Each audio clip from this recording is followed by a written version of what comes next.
За сайн байцгаана уу. Энэ өдрийн мэндийг хүргье. За энэ удаагийн онцлог зүйл бол Хятадын төрийн айлчлалууд эхэлсэн байна.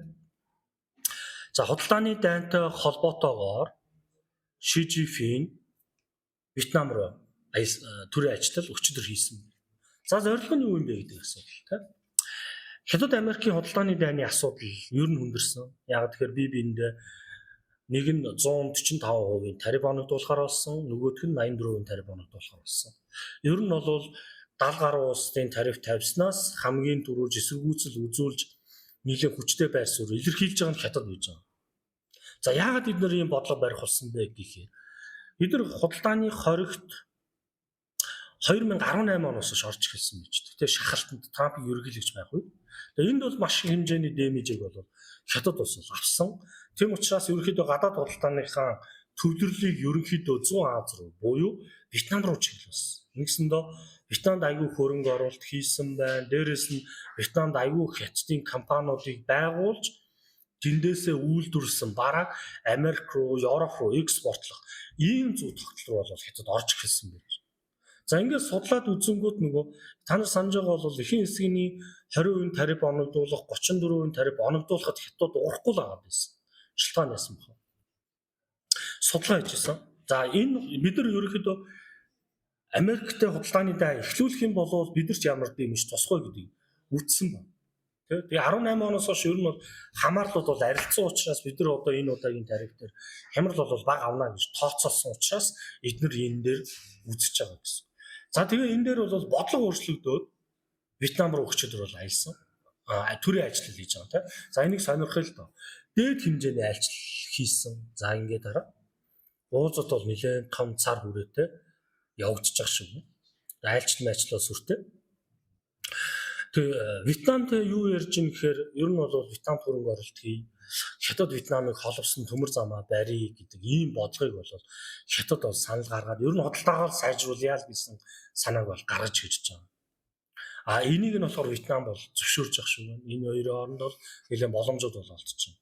За энэ ганц Вьетнамаар яваад бол дуусчихгүй байна. Энэ ерөнхийдөө тэр Зүүн Азийн, Зүүн Өмнөд Азийн улсууд руу бүх улсууд руу бараг айлчлна. За бараг 110 улс руу айлчлах магадлал маш өндөр байж байна гэсэн. Нэгсэндээ Хятадын гадаад бодлого, эдийн засгийн бодлого нь баруун Европ, Америк биш Аз руу чиглэсэн бодлого баримталж эхэлж. За яагаад ингэж юм гэхээр бид нар мэдчихэж байгаа тийм Хятад улсын эдийн засгийн өсрөнгөө хөгжлийн суурь бол Дэн Сяопианы үеэс буюу 1979 оноос эхэлж исэн. 3 том давуу тал байсан Хятад. Нэгдүгээр нь болохоор маш их хүн ажиллах хүч байна. Тийм. Хоёр дахь нь болохоор бага хөдөлмөрийн зардал буюу нөгөө ядуу улс эс учраас. Америкт нэг хүнийг ажилуулах зардлаар Хятад 10 хүн, 20 хүнийг ажилуулах юм боломжийг олгож өгч байсан. Гурав дахь давуу тал нь юу гэхээр юаны маш хямдхан ханш байж. Энэ гурван зүйлээр 2000 за бараг 15 6 он хүртэл Made in China гэж байсан. Үйлцнийг нь тэг босод улсууд. Одоо Америкт ингээд очиод үзээд бараа үзэх юм бол Made in China л гэж байна тийм. Эдгээр брэндийн утас гэсэн Хятад үйлдвэрлэв гэдэг ч юм уу. Бид нар утас авлаа Хятад үйлдвэрсэн ч юм тийм. Иймэрхүү байж байна. Тийм байсан. Тэгээ энэ өсрөнгөө хөгжлийн хамгийн том худалдан авагч нь Америк, Европ хоёр байсан гэж. Тэгж хөгжсөн улс.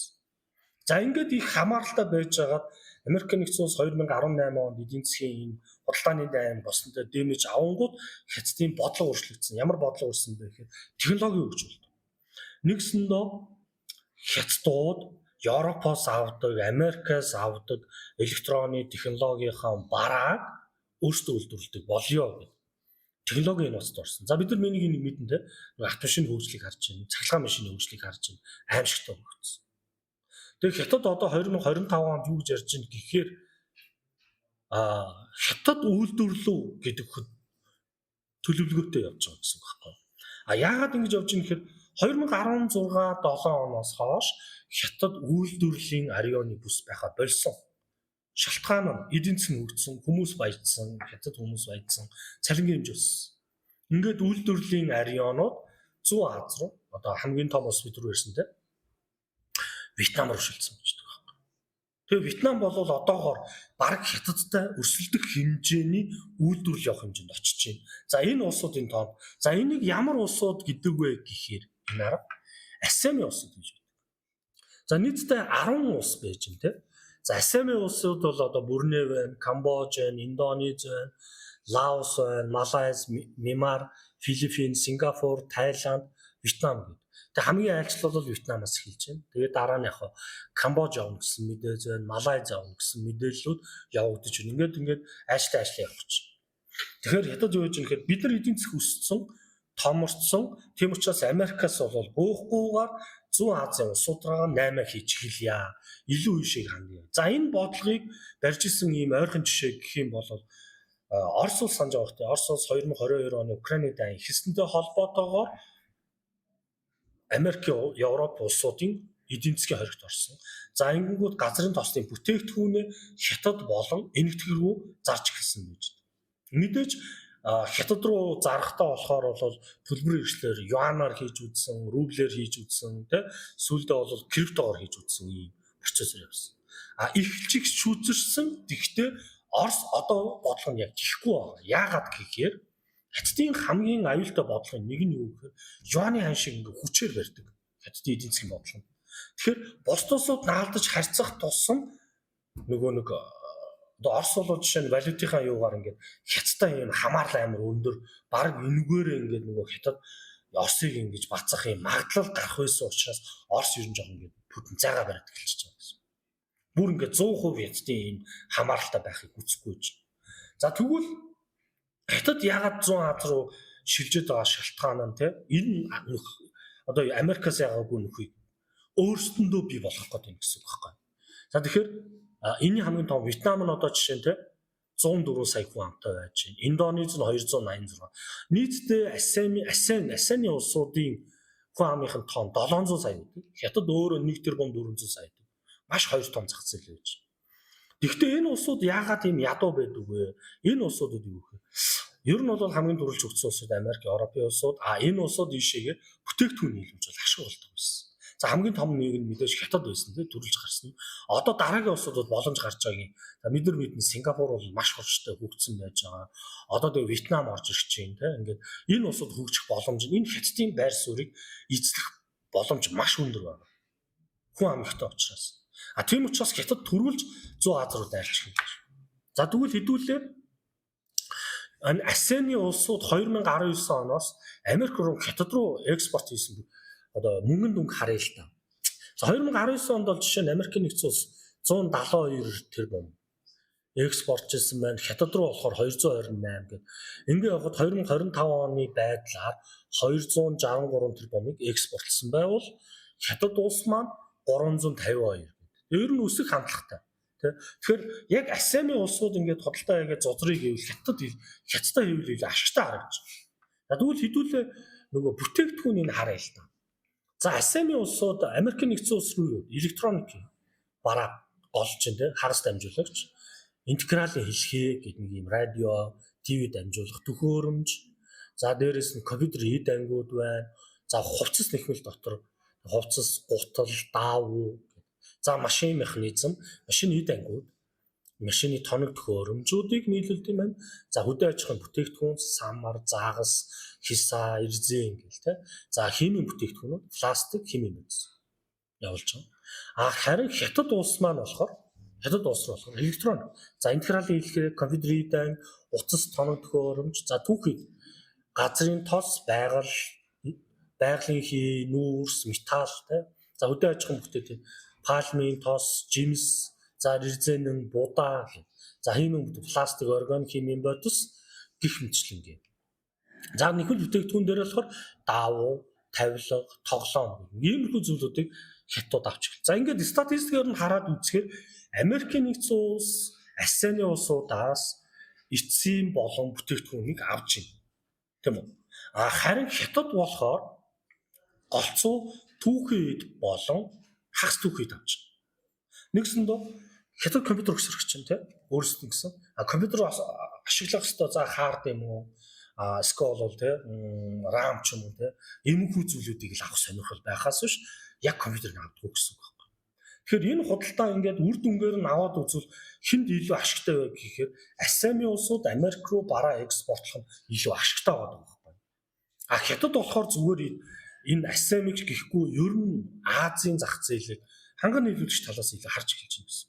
Шинэ Монгол улсыг бол юугаар хардаг вэ гэхээр нүрс зис алтны түүхийдийн нийлүүлэгч гэж харж байгаа.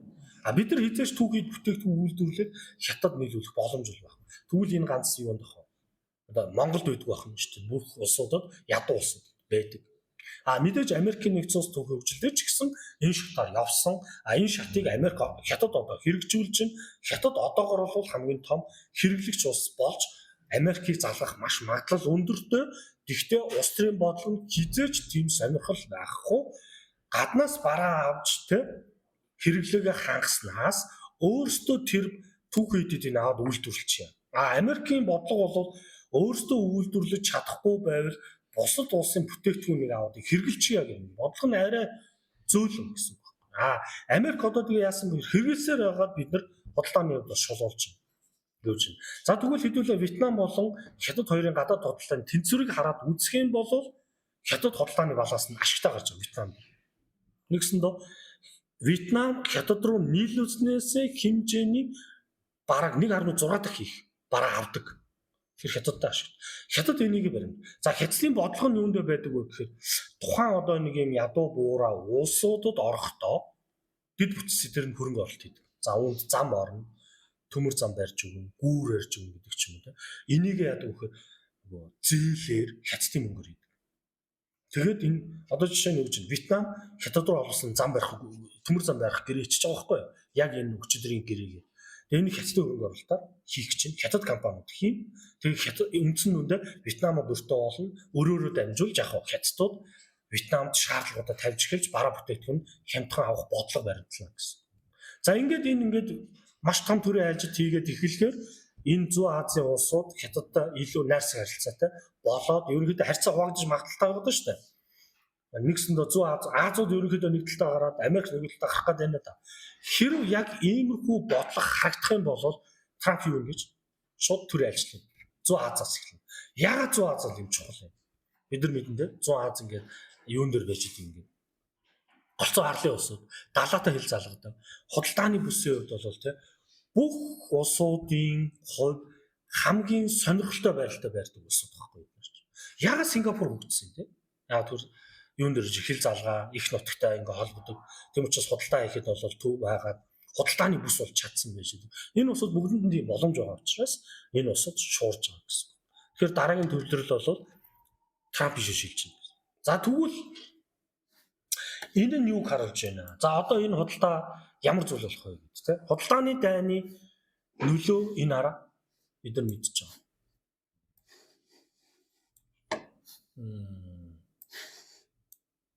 За энэ долларын индекс ярьц.